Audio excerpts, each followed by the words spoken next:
माननीय उप मुख्यमंत्री श्री तारकिशोर प्रसाद जी, माननीय उप मुख्यमंत्री श्रीमती रेणु देवी जी इस कार्यक्रम की अध्यक्षता कर रहे, माननीय मंत्री शिक्षा विभाग एवं संसदीय कार्य विभाग श्री विजय कुमार चौधरी जी, मुख्यमंत्री के प्रधान सचिव श्री दीपक कुमार जी, बिहार सरकार के मुख्य सचिव श्री अरुण कुमार सिंह जी, बिहार सरकार के विकास आयुक्त जनाब आमिर सुबहानी साहब, शिक्षा विभाग एवं मंत्रिमंडल सचिवालय विभाग के अपर मुख्य सचिव श्री संजय कुमार जी, सामान्य प्रशासन विभाग के प्रधान सचिव श्री चंचल कुमार जी, योजना एवं विकास विभाग के सचिव श्री मनीष कुमार वर्मा जी, सूचना एवं जनसंपर्क विभाग के सचिव श्री अनुपम कुमार जी, राज्य परियोजना परिषद, बिहार शिक्षा परियोजना परिषद से जुड़े श्री संजय सिंह जी, शिक्षा विभाग के सचिव श्री असंगवा चुबा आओ जी, माध्यमिक शिक्षा के निदेशक श्री गिरिवर दयाल जी। आज जो ये वीडियो कॉन्फ्रेंसिंग के साथ के जरिए ये कार्यक्रम हो रहा, इस कार्यक्रम से जुड़े हुए विभिन्न जिलों में सभी माननीय विधायकगण, सभी प्रमंडलीय आयुक्त, जिला पदाधिकारीगण, अन्य सभी पदाधिकारीगण, शिक्षा विभाग के सभी पदाधिकारीगण, कर्मीगण, शिक्षकगण, सभी छात्र छात्राएं, जीविका की दीदियां,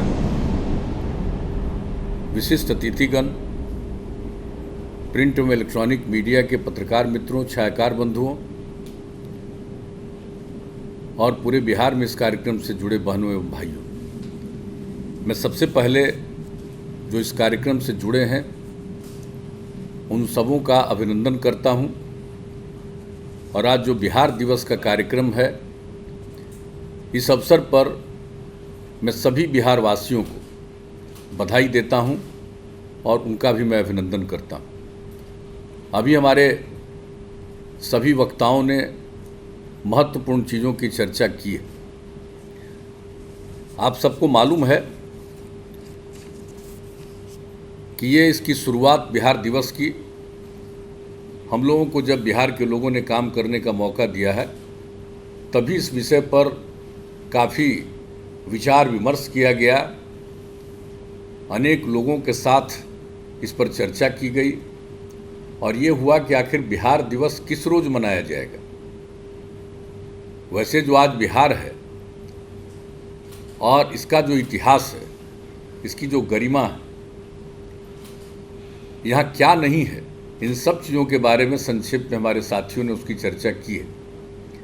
लेकिन सबके मन में था कि बिहार इतना गौरवशाली है, इसका इतना बड़ा इतिहास है, कितने लोगों को यहाँ ज्ञान की प्राप्ति हुई है। तो इसी को ध्यान में रखते हुए और पूर्व में बिहार कितना विकसित रहा है, और ये जो आज राजधानी पटना है कल पाटलिपुत्र कहलाता था, और इसके माध्यम से जितने बड़े इलाकों का शासन का कार्य यहाँ से होता था, शायद अब उतना अपना देश है उससे भी बड़े इलाके का होता था। तो ये सब स्थिति थी। तो अपने सभी लोगों के मन में ये बात थी कि हम लोगों को बिहार के लिए कुछ न कुछ गौरवपूर्ण ढंग से कुछ सोचना चाहिए, करना चाहिए, लोगों को प्रेरित करना चाहिए। तो इसी बात पर काफ़ी विमर्श हुआ और ये देखा गया कि 1911 में नवंबर महीने में तो बिहार को यानी बंगाल से अलग किया, जिसमें बिहार और उड़ीसा दोनों था, उसको अलग किया गया और पटना को ही उसकी राजधानी के बारे में निर्णय हुआ। लेकिन ये तय हुआ कि आखिरकार इसको हम कब से बिहार दिवस मनाएं। तो अनेक विषय थे, कब गवर्नर आ गए, कब क्या हुआ, नोटिफाई हुआ। तो इन सब चीज़ों पर गौर करते हुए हम लोगों को यही लगा कि देखिए, जिस दिन अंग्रेज़ों का राज था उन लोगों ने बिहार को एक अलग प्रांत के रूप में नोटिफाई किया उसी को हम लोग बिहार दिवस माने और ये काम 22 मार्च 1912 को किया गया था।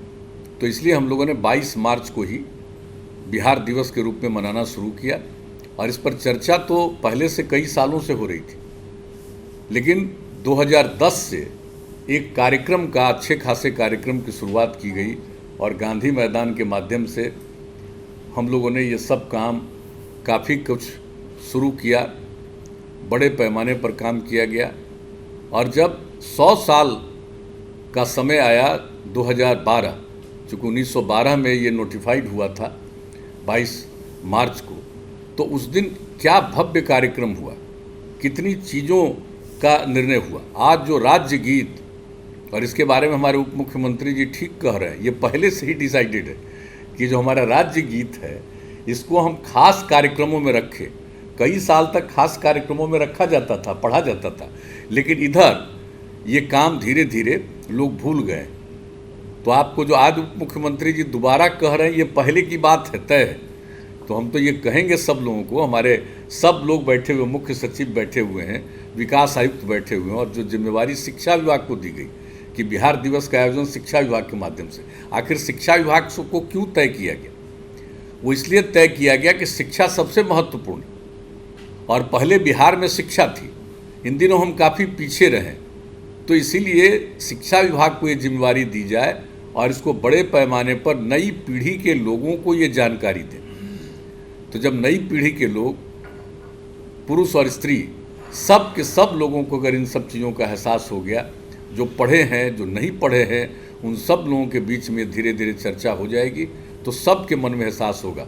और आप जान रहे हैं, अब तो बिहार दिवस, आप जान लीजिए, सिर्फ बिहार में नहीं, बिहार के बाहर दूसरे प्रांतों में, और यहाँ तक कि दूसरे देशों में जहाँ बिहार के लोग रहते हैं वहाँ बिहार दिवस मनाते हैं। और आज कितनी खुशी की बात है कि आज के बिहार दिवस के अवसर पर आदरणीय राष्ट्रपति जी ने, आदरणीय प्रधानमंत्री जी ने भी बिहार को शुभकामनाएं दी है बिहार दिवस के अवसर पर। तो आप समझ सकते हैं कि बिहार दिवस का कितना महत्व है, सब लोगों ने इनको स्वीकार किया, और कितने बड़े पैमाने पर ये कार्यक्रम चलता रहा है।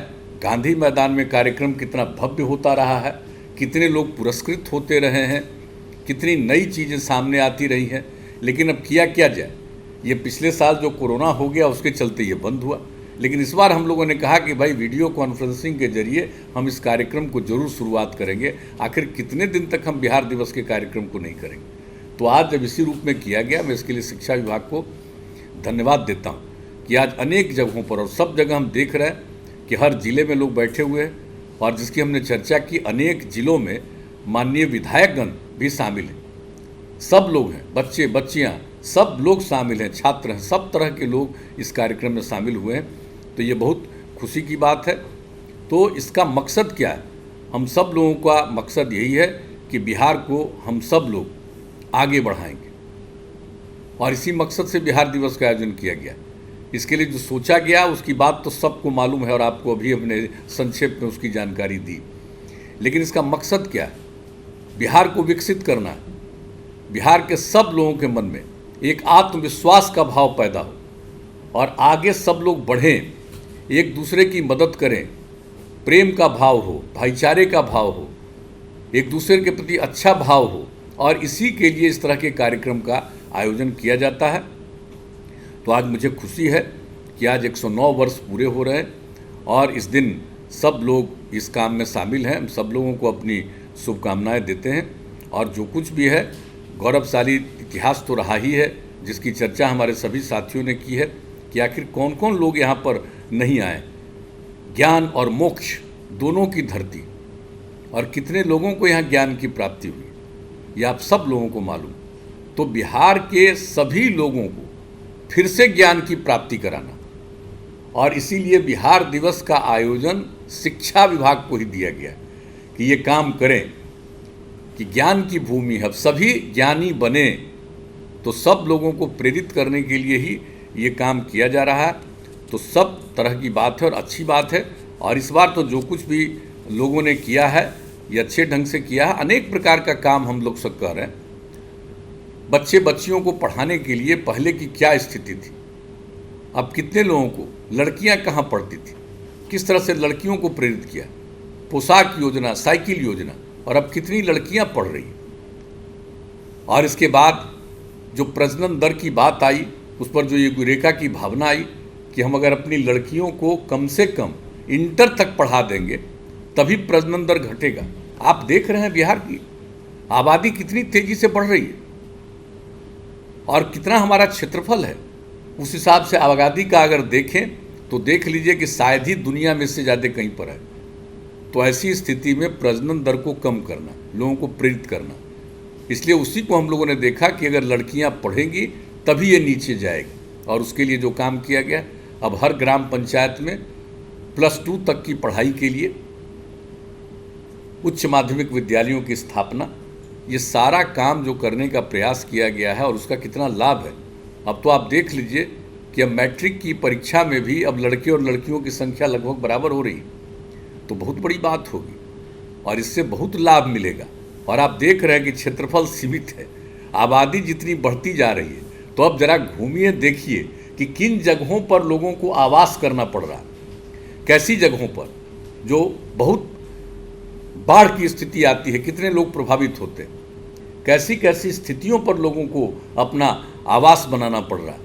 तो इसलिए इन सब चीज़ों को ध्यान में रख करके ये शिक्षा पर जोर इसीलिए है कि अगर लोग शिक्षित होंगे तो एक तो जो हमारा बिहार का गौरव है, गौरवशाली इतिहास है, उसी के पास फिर पहुँचेंगे। अगर जो बिहार का गौरवशाली इतिहास है हम उसको फिर से अगर प्राप्त कर लेंगे तो बिहार न सिर्फ आगे बढ़ेगा बल्कि पूरे देश को आगे बढ़ाने में अपना योगदान देगा और दुनिया भर के सामने अपना एक उदाहरण रखेगा कि हम फिर से वहाँ पहुँचे हैं जहाँ कभी कई हजार साल पहले थे।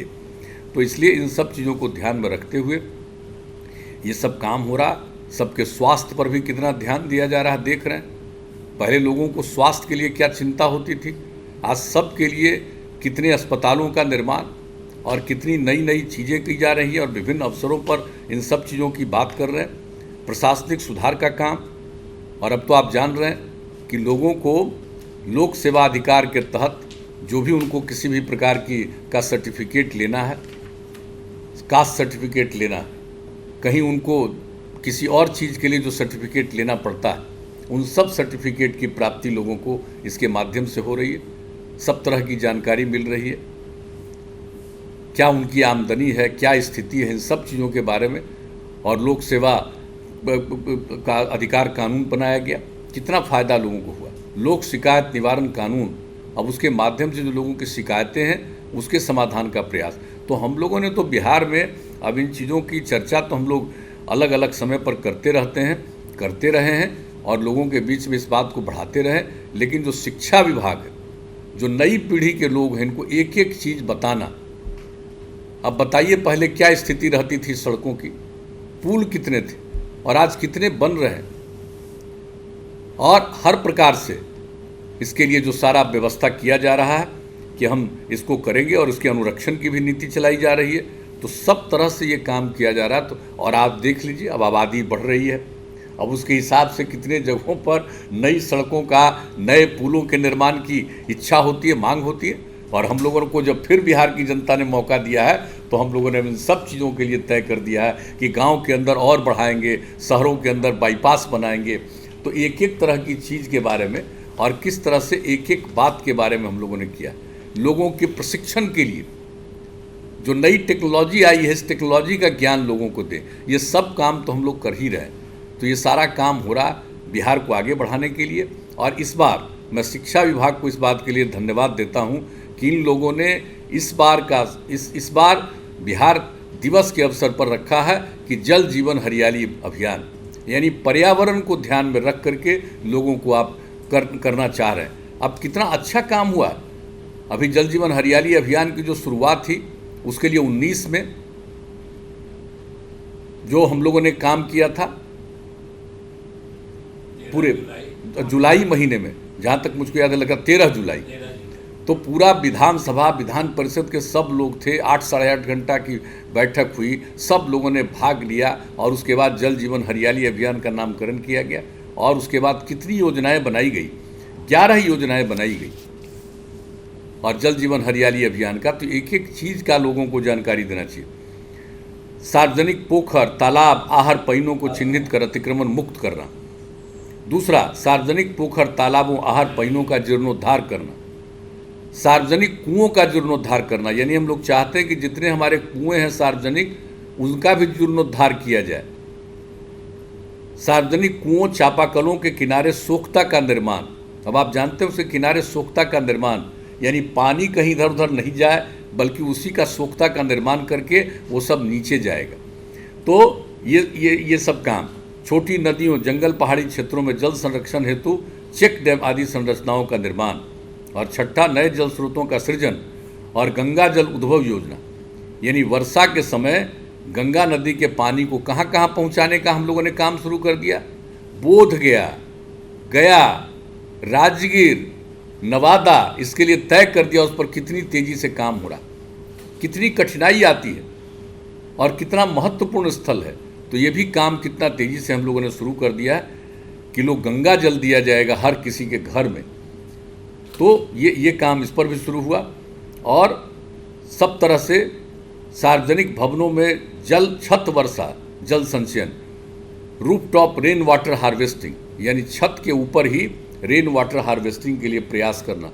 जितने हमारे सरकारी भवन हैं उसमें ये काम करने का निर्णय लिया गया। और बड़े पैमाने पर वृक्षारोपण,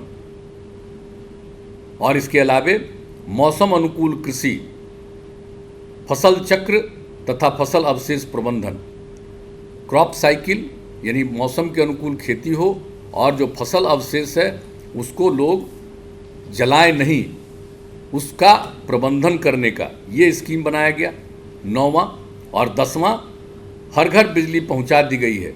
और सौर ऊर्जा पर जोर, यानी सौर ऊर्जा के विकास पर, ये 10वां। सोच लीजिए, जल जीवन हरियाली अभियान है पर्यावरण के लिए। और 11वां कि जल जीवन हरियाली अभियान के लिए लोगों के बीच में जागृति लाने के लिए निरंतर इसके बारे में लोगों के बीच में चर्चा करना।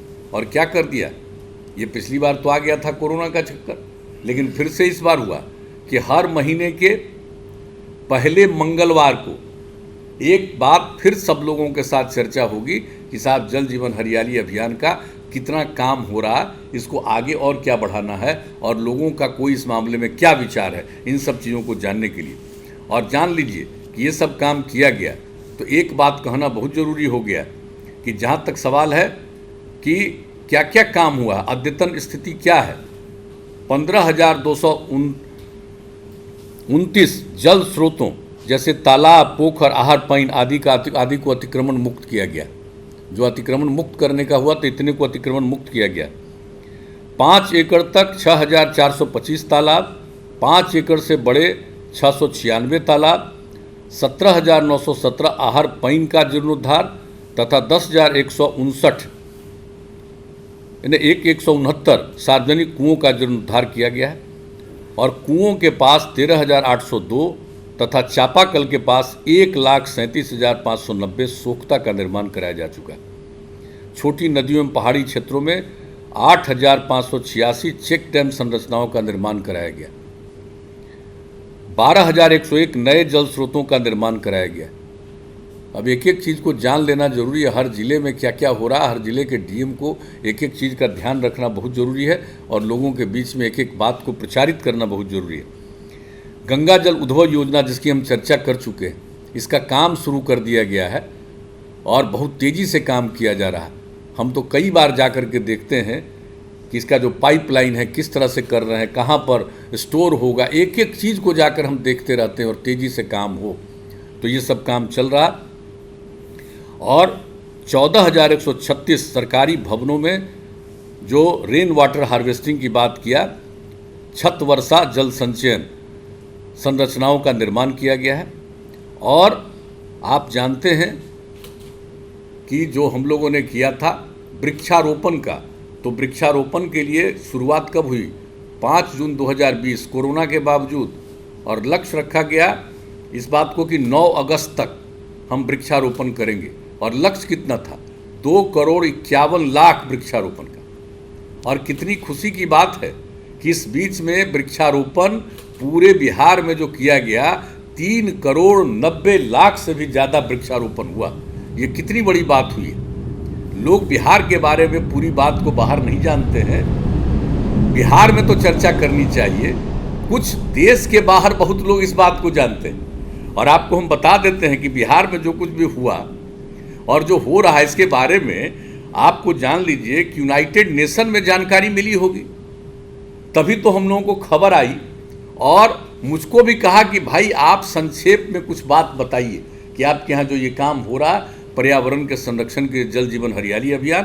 तो 24 सितंबर 2020 को उच्च स्तरीय राउंड टेबल कॉन्फ्रेंस के माध्यम से ये जो सम्मेलन हो रहा था उसमें मुझको भी अपनी बात रखने का मौका मिला, जिसमें कई देशों के प्रधानमंत्री प्रमुख नेताओं ने उसमें हिस्सा लिया था। तो देश के बाहर तो बहुत लोग जान रहा, लेकिन हम लोग जो काम करते हैं हम लोग प्रचारित नहीं करते हैं ज़्यादा। कहा कि देख लीजिए ना किसी अखबार को बिहार में जो आता है, तो बिहार के अखबार में देखिएगा कि दूसरे देश का दूसरे राज्य का विज्ञापन खूब रहता है, लेकिन हम लोग तो इसमें कोई पैसा खर्चा करते नहीं है। हम लोगों का विज्ञापन राज्य में ही थोड़ा बहुत हो जाता है, राज्य के बाहर हम लोग करते हैं कभी विज्ञापन। लेकिन जरा देख लीजिए अखबारों को, दूसरे राज्यों का कितना विज्ञापन पढ़ने का मौका मिलता है। तो लोग तो अपना विज्ञापन कराते हैं, हम लोग अपना विज्ञापन नहीं कराते, काम करते हैं। तो अब ये जो काम हुआ ये क्या मतलब हुआ, इसका नाम क्यों किया गया, जो आपने देख लिया ये सारी बातें हुई। और इसके बाद सौर ऊर्जा का 941 सरकारी भवनों पर सौर ऊर्जा संयंत्र अधिस्थापित की गई। और जो हमने बता दिया जो जागरूकता अभियान के लिए कि हर महीने के पहले मंगलवार को इस बात पर चर्चा हुई, इसके हमने चर्चा की। 11 पॉइंट है, जिसमें 7 है जल का संरक्षण और 1 है वृक्षारोपण हरियाली का, और उसके अलावे नेचर के अनुरूप कृषि हो तो इसके लिए भी मौसम के अनुकूल कृषि का काम किया जाए, उसको भी जोड़ा गया। क्योंकि आप जानते हैं कि हमारे यहाँ कृषि पर आधारित लगभग 75% लोग, इसलिए कृषि का भी इस प्रकार से हो जो मौसम के अनुकूल हो। और इसके लिए 8 जिला से शुरू किया और अब पूरे सभी जिलों में विशेषज्ञों को लगाकर और हर जगह उसका अध्ययन करते हुए किसी जिले में कौन सा मौसम के अनुकूल कृषि होगा। और उसके अलावे जो फसल अवशेष है उसको जलाइए मत, ये सब काम हो रहा। तो आप समझ लीजिए सौर ऊर्जा के लिए काम, और फिर इसके लिए लोगों में जागृति पैदा करने का 11 आइटम। तो ये काम किया गया और नामकरण क्या किया, जल डैश जीवन डैश हरियाली। यानी जब जल है और हरियाली है तभी जीवन सुरक्षित है। यह हम लोगों ने उसी दिन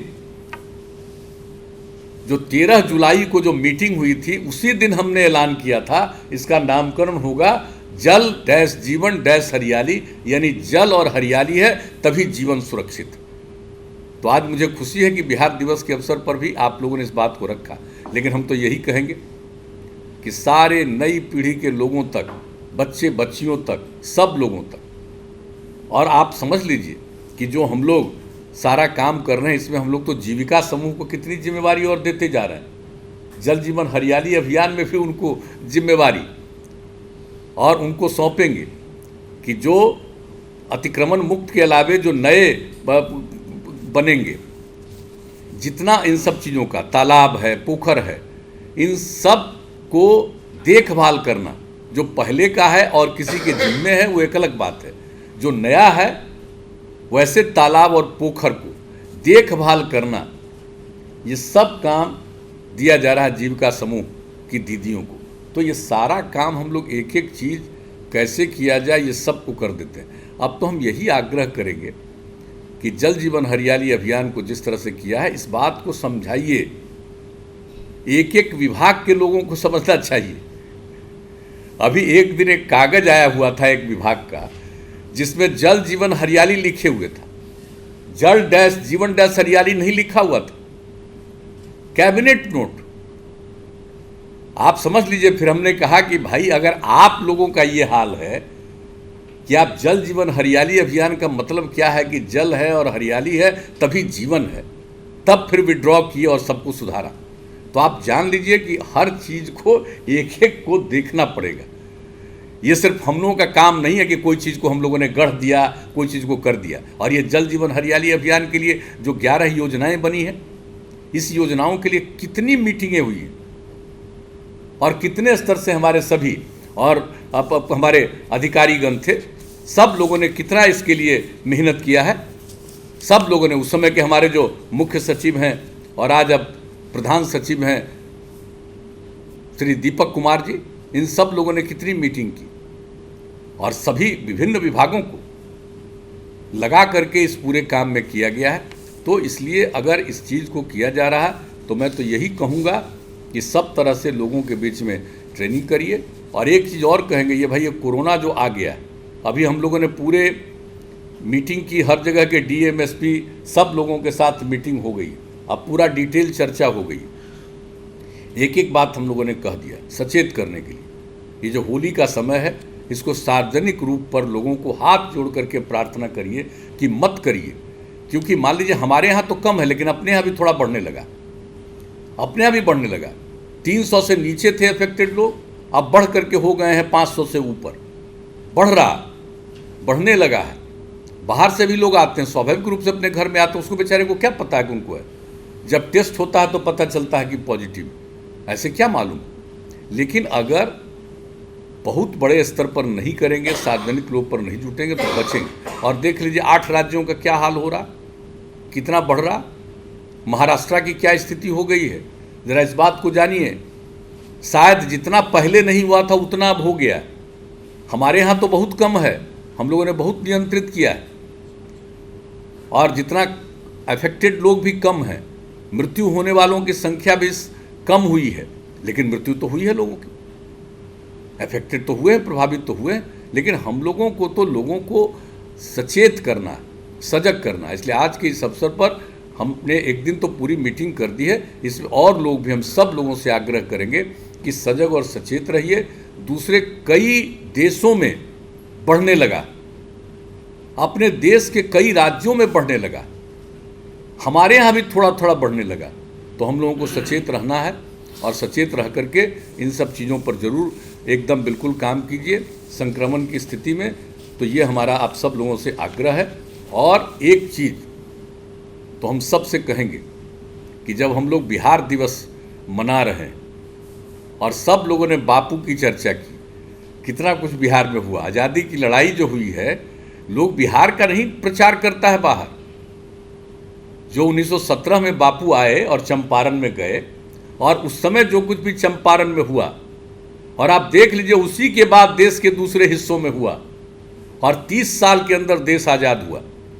तो जो बिहार में जो कुछ भी किया गया है, ये सब किया गया है। तो हम लोग तो बापू की सब चीज़ों को मानते हैं, महिलाओं की सब चीज़ों को मानते हैं। बापू की इच्छा थी कि नशाबंदी हो, शराबबंदी हो, महिलाओं की इच्छा थी, हम लोगों ने किया है।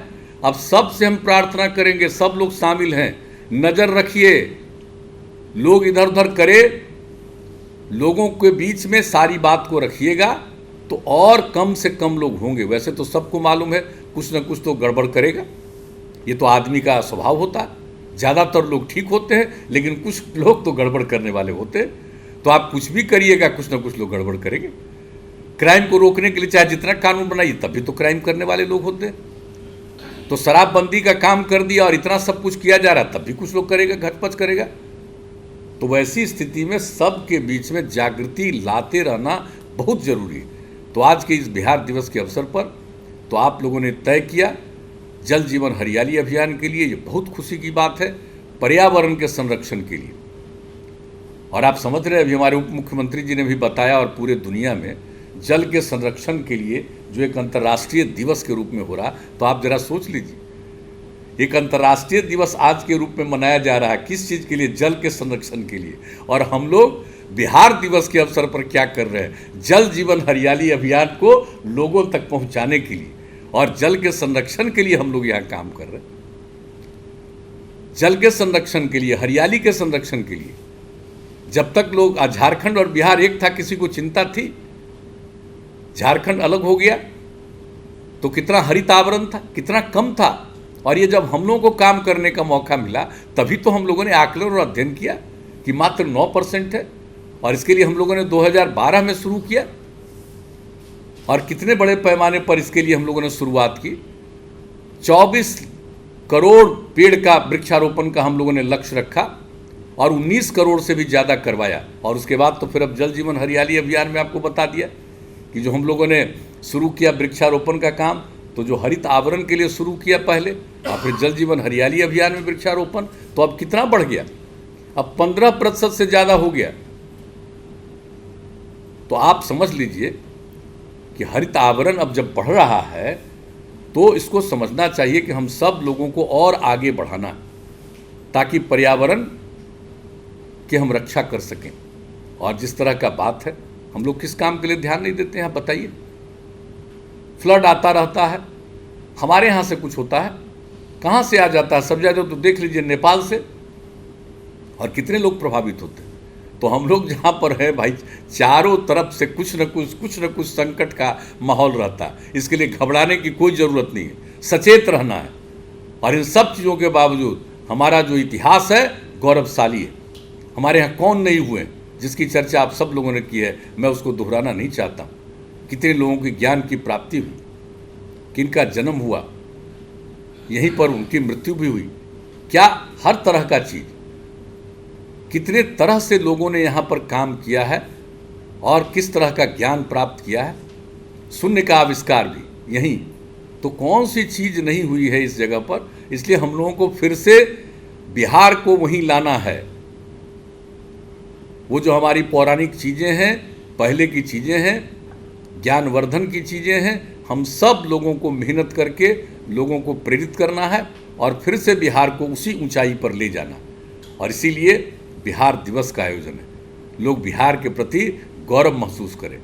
तो आज यहाँ के लोगों को और बिहार के लोग इस राज्य के, इस देश के विभिन्न राज्यों में या दुनिया के विभिन्न देशों में जितने लोग हैं, सबको इस बात के लिए गौरव का अनुभव होता है। मैं सबको बधाई देता हूँ। और साथ साथ मैं आदरणीय राष्ट्रपति जी को, आदरणीय प्रधानमंत्री जी को भी बधाई देता हूँ कि उन्होंने बिहार दिवस के अवसर पर शुभकामनाएँ दी हैं। तो आज के इस अवसर पर आप सब लोग इन चीज़ों को निश्चित रूप से आगे बढ़ाते रहिएगा। और जो कहा हमारे उप मुख्यमंत्री जी ने, ज़रा याद रखिएगा, राज्य गीत सब जगह चलवाइएगा। कितनी बार हम लोगों ने कह दिया था। अब जो भी हम पहले भी कह चुके हैं कि हमारा कोई सरकारी कार्यक्रम हो तो उसमें ज़रूर राज्य गीत चलाइए। तो अब ध्यान रखिएगा, फिर से सारे डीएम लोग जान लें, सारे एसपी लोग जान लें, सभी कमिश्नर लोग जान लें, सभी अधिकारी लोग जान लें, विभिन्न विभागों के अधिकारी सब लोग जान लें। इसको फिर से शुरू में 2-3 साल 4 साल अच्छे ढंग से किया गया, लेकिन फिर लोग भूल गए हैं। तो भूलना नहीं है और इस चीज़ को करना है। और इसके लिए इसी समय तो हम लोगों ने किया ही था। स्कूलों में तो लोगों को, बच्चों को सुनाया जाता है, वो भी है दूसरा, वो तो हर जगह। और हम समझते हैं शिक्षा विभाग को अच्छी तरह मालूम होगा कि जो इसी में 2012 में ही वो तैयार किया गया, इसको लोग ज़रूर हर स्कूल में सुनाते होंगे बच्चों को। और उसको सुनाने के बाद जो हमने कहा बापू के बारे में, राष्ट्रपिता महात्मा गांधी जी के बारे में, उनके जीवन, उन्होंने क्या कहा था, मेरा जीवन ही मेरा संदेश है। इसलिए हम नई पीढ़ी के सब लोगों को चाहते हैं कि बापू के जीवन के बारे में लोग जानें। तो जब उनके जीवन के बारे में जानेंगे तो यही उनके लिए बेहतरीन संदेश होगा। और मुझको तो पूरा भरोसा है कि अगर बापू के विचार से लोग सहमत होगा, नई पीढ़ी के लोग अगर 10 से 15% भी सहमत होंगे, तो ये राज्य कितना आगे बढ़ेगा। आपस में प्रेम और भाईचारे का माहौल होगा और हर तरह से तरक्की के रास्ते पर जाएंगे। तो इन्हीं शब्दों के साथ आप सब लोगों को मैं पुनः शुभकामनाएं देता हूं और सबको बधाई देता हूं। और हम सब लोगों के लिए, सभी बिहार वासियों के लिए ये आज ये खुशी का दिन है। इन्हीं शब्दों के साथ बहुत बहुत धन्यवाद।